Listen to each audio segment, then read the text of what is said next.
Okay, so we're using the light boxes in clinic, and you don't have to do this. You can just hold up to the light, but for the film, it's the only way we can really get it to show up. But if you look here, it looks like these two root canals actually fuse together. So we have a really nice, controlled, even taper on the buccolingual view. But the mesiodistal view, it's really wide. You can see here's one pulp horn, here's the other pulp horn. This would be almost impossible to fill because what we have is a big, giant cylinder.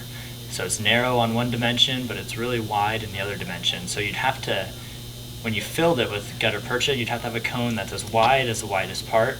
So you'd have to file this all the way to the size of this. It would take forever. The other problem is that it looks like it has an open apex here. So normally you have a really nice apical constriction like on this view, but when we look at the buccolingual or the mesiodistal view, it's wide open.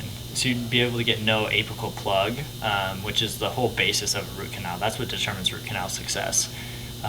So this tooth, even though it looked great, it's a really good example of a tooth that actually will not work for the class. So we're gonna have to go back hunting for another tooth. Okay, so we found a tooth that we think is actually gonna work.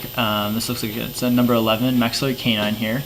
And what we can see here is we have a nice straight canal system from the mesiodistal view and nice long and straight from the buccolingual view. So it's a nice cylinder, it's cone shaped, and it's also goes straight all the way to the apex except for this last little millimeter here, which goes off at a little 45-degree angle, which is a good practice to navigate. Yeah, it's a perfect tooth for the initial class. Now, one thing you have to take consideration of is if your tooth has a filling, make sure that doesn't go all the way to the pulp chamber. Okay.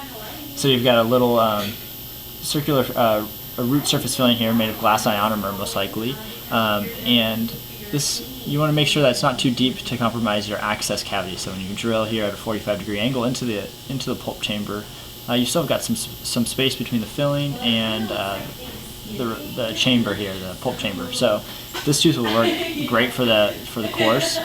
Nice straight canals, they're long, and it's just for that little apical deviation. That's the only thing that you'll have to navigate as a student. So perfect case.